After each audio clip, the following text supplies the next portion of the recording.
मध्य प्रदेश में विधानसभा चुनाव की तारीखों का ऐलान होने के बाद से अब प्रचार का शोर बढ़ने लगा है। कांग्रेस ने भी चुनाव प्रचार तेज कर दिया और इसी क्रम में कांग्रेस की महासचिव प्रियंका गांधी वाड्रा मंडला पहुंची, जहां प्रियंका गांधी ने चुनावी सभा को संबोधित किया। इस दौरान उन्होंने आदिवासियों को साधने में कोई कसर नहीं छोड़ी। प्रियंका गांधी ने सभा को संबोधित करते हुए वादों की गारंटी दी और बीजेपी सरकार पर जमकर हमला बोला। इस मौके पर पीसीसी चीफ कमलनाथ भी मौजूद रहे। भावुक कर देने वाला और संस्कृति के साथ जोड़ने वाला ये नजर आ रहा है आपको खासतौर से। दूसरी तरफ भाजपा की सोच जो है कि जब आप सत्ता में कुछ नहीं करें, जनता को आगे बढ़ाने का काम नहीं करें, भ्रष्टाचार करते जाएं, जहां पे आपको मौका मिला वहां हाथ मार लिया, पैसे लूट लिए, काम नहीं किया।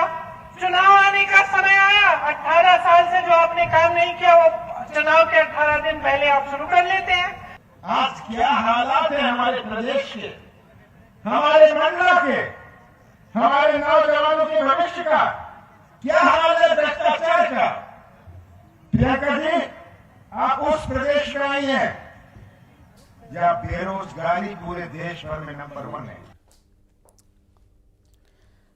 वहीं प्रियंका के आरोप पर सीएम शिवराज ने पलटवार किया और प्रियंका गांधी से कर्ज माफी वाले वादे पर जवाब मांगा है। बोला गया था 10 दिन में माफ, कर्जा माफी का झूठ पिछली बार बोला गया था 10 दिन में माफ,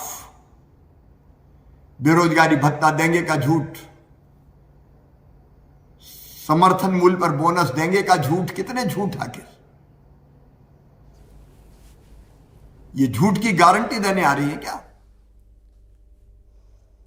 और चुनाव है, ऐसे में सुरक्षा व्यवस्था चाक चौबंद कर दी गई है और चुनाव से पहले चेकिंग के दौरान इंदौर में पुलिस को बड़ी कामयाबी हाथ लगी। दरअसल देपालपुर और सांवेर विधानसभा क्षेत्र में बड़ी कार्रवाई करते हुए गौतमपुरा उज्जैन रोड में बहरामपुर जांच नाके पर कार्रवाई की गई और 18,55,000 रुपए जब्त किया गया। सांवेर विधानसभा क्षेत्र के चिमली फाटे में भी बड़ी कार्रवाई की गई, 12 लाख रुपए बरामद की गए।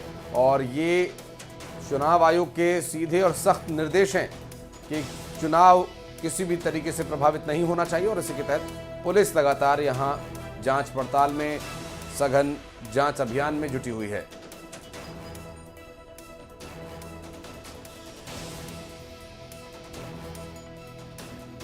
बलेनो कार को चेक किया गया और उसमें एक व्यक्ति थे रवि बोबड़े, जो द्वारकापुरी इंदौर के निवासी थे। उनके पास से 4 लाख रुपए नकदी जब्त किया गया है, जिसका हिसाब के कागजात वो प्रस्तुत नहीं कर पाए विधिवत उसको जब्त करके।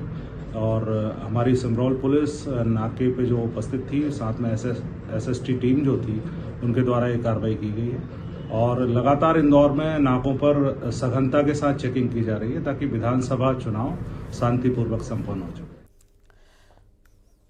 चुनाव आचार संहिता लगने के बाद बैतूल में पहली बार कार्रवाई हुई है। चुनाव के मद्देनजर जिले के सीमावर्ती क्षेत्रों में जांच के लिए कई फोर्सेस और एफएसटी टीम ने नागपुर की तरफ से बैतूल आ रही एक कार की तलाशी के दौरान कार से 55 किलोग्राम चांदी के जेवरात बरामद किए।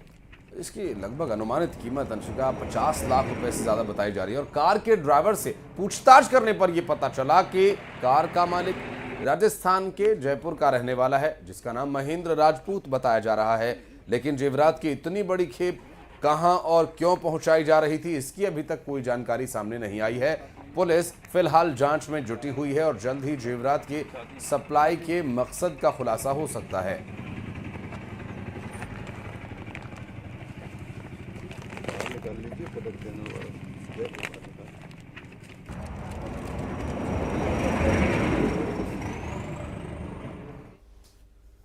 और मध्य प्रदेश के एक शख्स को कांग्रेस की भारत जोड़ो यात्रा का पोस्टर दिखाने पर सऊदी अरब की पुलिस ने जेल में डाल दिया।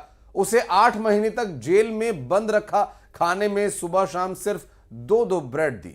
रात भर सोने नहीं दिया। परिजनों का आरोप है कि इंडियन एम्बेसी ने भी उसकी मदद नहीं की। परिवार की तमाम कोशिशों के बाद आखिरकार 4 अक्टूबर को उसकी वतन वापसी हो सकी।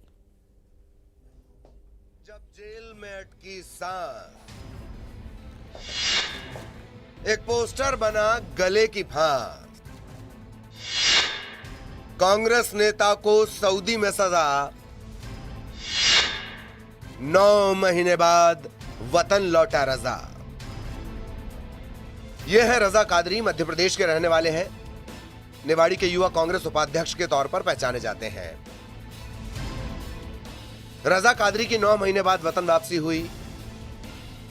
हज पर गए थे, लेकिन मालूम नहीं था कि एक पोस्टर उनके लिए इतनी बड़ी मुसीबत खड़ी कर देगा कि महीनों तक सऊदी की जेल में रहना पड़ेगा। हर लम्हा जिंदगी की जंग लड़नी पड़ेगी, हालात और भूख से लड़ना पड़ेगा। रजा कादरी का आखिर कसूर क्या था जिसकी वजह से उन्हें सऊदी में सलाखों के पीछे धकेल दिया गया और जहां से उन्हें बाहर निकालकर अपने देश लौटने के लिए 9 महीने लग गए। ये कहानी खुद रजा कादरी की जुबानी सुनिए, जो उन्होंने न्यूज़ 18 के कैमरे पर बयां की।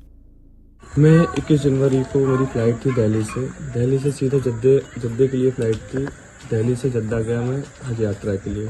फोटोज यहाँ से वायरल हुई, वहाँ पे कंप्लेन की गई, मेल किया गया। कुछ कह सकते हैं कि बीजेपी सेल की तरफ से वहाँ पे मेल किया गया। मेरी कुछ अदर फोटोज भी जो पॉलिटिकल जो लीडर्स के साथ फोटोज थी वो भी शेयर की गई वहाँ पे, और मुझे एक पॉलिटिकल एजेंट की तरह वहाँ पे रिप्रेजेंट किया गया।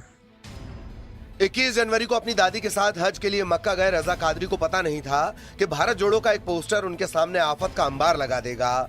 मक्का के हरम मस्जिद में भारत जोड़ो यात्रा के पोस्टर के साथ तस्वीर खिंचवाने के बाद उन्हें गिरफ्तार कर जेल में डाल दिया गया और सजा के तौर पर वहां उनके साथ जो कुछ हुआ उसे सोचकर आज भी रजा कादरी सहम जाते हैं। ना ही भरपेट खाना मिलता था और ना ही चैन की नींद, बस कुछ था तो वो अंधेरे का साथ और अपनों की याद। जब मैं मुझे होटल से ले जाया गया तो सुबह जो वहाँ का जैसे अपन टीआई कह सकते हैं 3 स्टार ऑफिसर था, उससे मेरी बातचीत हुई। उन्होंने मुझे छोड़ने के लिए तुरंत के तुरंत राजी हो गए, लेकिन उसके बाद उन्होंने एक शर्त रखी कि आप अपने सारे डॉक्यूमेंट्स लेके आए। और मैंने कहा मेरे पास कुछ नहीं है। एजेंट को बुलाया उन्होंने, एजेंट ने कोई मदद ना की। वो मेरा पैसा, सामान, हर चीज़ लेके, पासपोर्ट, वीज़ा, हर चीज़ लेके वापस आ गया। 2 दिन तक मुझे पुलिस स्टेशन में रखा गया। उसके बाद उनसे कहा कि छोड़ दो, उन लोगों ने नहीं छोड़ा। वो लोग कहने लगे आप झूठ बोल रहे हैं और आपकी जो कंप्लेन है वो सच है। इसका उन लोगों ने तो मुझे जेल में भेज दिया। 4 अक्टूबर को भारत लौटे रजा कादरी ने न्यूज़ 18 से खास बातचीत में यह भी बताया कि उन्हें जिस चीज से सबसे ज्यादा जूझना पड़ा वो थी भाषा। न वहां के अधिकारियों को हिंदी समझ आती थी और न रजा को अरबी। सवाल कई होते थे लेकिन जवाब कोई नहीं।